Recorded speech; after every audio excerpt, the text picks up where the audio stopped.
Би бүр Говийн аймгийн одоо тийм одоо Баянгор аймгийн Баянговь сум гэдэг одоо миний бага наснд би одоо өсч төрсөн.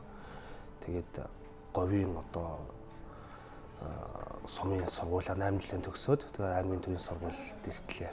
Тэгээд 10 жилээ төгссөн. Энэ нь бол тэгээд миний бага нас бол аав минь зохиолч, яруу найрагч хүн байсан. Тэгээд миний бага насны одоо хамгийн тодор сумжуудын нэг бол Яалтгүй номын сан. Миний дэргэд одоо аав ээж ном уншдаг тийм юм. Өвөө эмээ тэр үлгэр түүхийг хүрэмж өгдөг учраас Яалтгүй энийг би анханасаа тийм нэг дахин шүтэх гэхээс илүүтэй хэрэглээ болгоод одоо өөртөө шингээчихсэн. Би дөнгөж оюутан болж ирэхэд одоо аав маань бурхан болсон л доо. Тэгээд мэдээж одоо бидний одоо тийм сайхан гандын дурсамжууд бол байлгүй яах вэ? Зүгээр захиж хэлсэн гэхээс илүүтэй намайг 4-р ангийн хавар миний төрсөн өдрөөр одоо аав нар Расул Гамзатны хайрын шившлэг гэдэг номыг одоо надад бэлгэлж ирсэн. Тэр нь одоо хүртэл одоо миний номын санд би гэтээ нэлээд тийм одоо хайрладаг. Тэгээд тэр одоо аавын маань одоо гарын үсэг зураад хүүгийнхаа төрсөн өдөрт одоо бэлгэлж байгаа бэлгэлсэн тэр одоо гарын үсэгтэй тэр ном хаяа нэг жоохон урам зориг авахт Расул Гамзатны тэр шүлгийг уншдаг. Урлагийн дэд сургуулийн театрын анги төгссөн.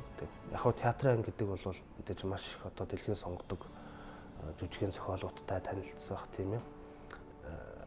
Тэр дагуу одоо концепцуудаа гаргах ийм мэрэгчлүүдийг би 5 жил одоо сурч төгссөн. Тэгээд төгсчүүд Монгол төдийлөн одоо олон театр байхгүй. Учираас одоо мэдээж зураг зурхал хэрэг гарч байгаа. Тэгэд хэвлэлийн газар одоо Монсуудар хэвлэлийн газар одоо хүртэл ажиллаж байгаа хэвлэлийн газар ороод. Тэгээ анхны үед бол яг нэг номын зураг зураална хэдэн төгрөг авчдаг. Тэгээ хурдан зурвал дахиад хэдэн төгрөг илүү авна. Нэг хэсэг бол нэг иймэрхүү хэв маягтай ингээд жоохон дагалтор нэг тийм ээ. Одоо нуух юм байхгүй л дээ. Тэгээд тиймэрхүү олон ном хийсэн. Тэгээд ингээд мэдээж жоохон нас яваад ингээд гэр бүлтэй болоод хүүхд төрөөл.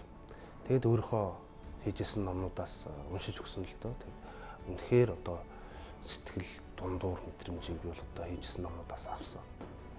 Уншиж өгөөд хүүхдэд нэг тийм хүндий үнэхээр дутууд улмыг хийдсэн тийм ээ. Тэгээд ер нь бол нэг жоохон алдаагаа засъя гэсэн үг биш л дээ. Ер нь хүүхдэд л одоо үнэн голоосоо тэр одоо зүйлийг өгч чадхаар бол миний одоо авяас чадвар мэдлэг туршлага хүрэхээр бол маш сайн хийж өгөх ёстой юм байна гэж бодоод тэр дундаа одоо сүүлийн 5-6 жилийн хийсэн номууд маань бас нэлээ тэгээ бас гайгүй одоо уншигчдын хувьд ч эцэгчүүдийн хувьд ч бас болж гинөө гэдэг одоо дүгнэлтийг бас аваад жоохон урамтай байгаа. 30 хэдэн нүүр зураг явсны дараа нэг агуулга илэрдэг учраас энэ номын зураг бас уран зургаас тусдаа ойлголт өгдөг. Хүүхдийн хувьд бол текстээс илүүтэй зургийг уншдаг. Тэр зураг нь өөрөө хэлэн байдаг учраас за битгэлжин бор шоу гэдээ бол бидний багтаа нэлээд сонсч байсан үлгэр те.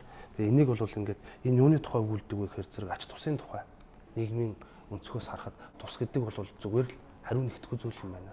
Тэгвэл энийг энэ үлгэр дээр шинээр яаж энэ зүйлийг тусгаж өгөх вэ? Ингэж Монгол үлгэр маань үлдэх юм байна. Өв соёл маань үлдэх юм байна гэдэг.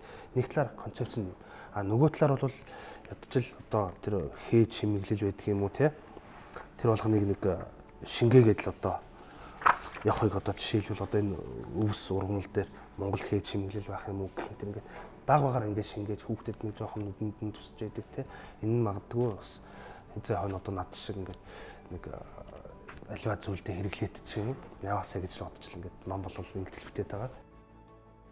Би Эрнест Хемингуэй өвгөн тэнгист илүү их дуртай. Эндээс заримдаа нэг тийм хүний амьдралын балчир те тэгээд хөтлөл насны тухай мэдрэмжүүд тэн дээр илүү их бас гардаг. Тэр хүмүүсийн өөр одоо амьдралын үзэх үзэл санаа те тэгээд тэн дээр баяр жаргал уйтгар гүнэг гэх мэт бүгд л тэнд бий л те. Тэгээд тэрэнд би бол зүгээр аягүй дуртай. Мөн одоо хүүхдийн ном хийх бас нэг шалтгаан бол Антон де Экзюперигийн Бяцхан унтаач гэж ном байна. Тэрийг бол ерөнхийдөө бас нэг жилдээ нэг уншчихдаг юм. Яагаад тэгэхээр хаяа би бас яг хийж байгаа зүйл маань одоо аль тийшээ хэлбигээд байна гэдэг тий. Тэр бол нөгөө нэг томчууд уншаад нэг өөр мэдрэмж авдаг. Хүүхэд уншаад нэг өөр мэдрэмж авдаг. Тэгээд ээж аав хүүхэд хоорондоо ярилцахад бас нэг одоо тийм ургах орон зай бий болдог. Ийм л ном. Тэгээд би тэр номд аягүй дуртай. Хүүхдийн ном бол нөгөө гэр бүлийн ярилцах сэдвийг өгдөг болохоос биш бүх юм ингээд тийм дата өгдөг зүйл биш. Ярилцах сэдлийг өгдөг ийм хэрэгслэх талаараа байдаг байхгүй. Тэгээд зэрэг магадгүй зүгээр хүүхдтэй ном авч өгөх бол бидний дунд ярилцах сэдлийг авч ин даа гэж магадгүй ээж бас бодож болох юм аа л гэж хэлмээр.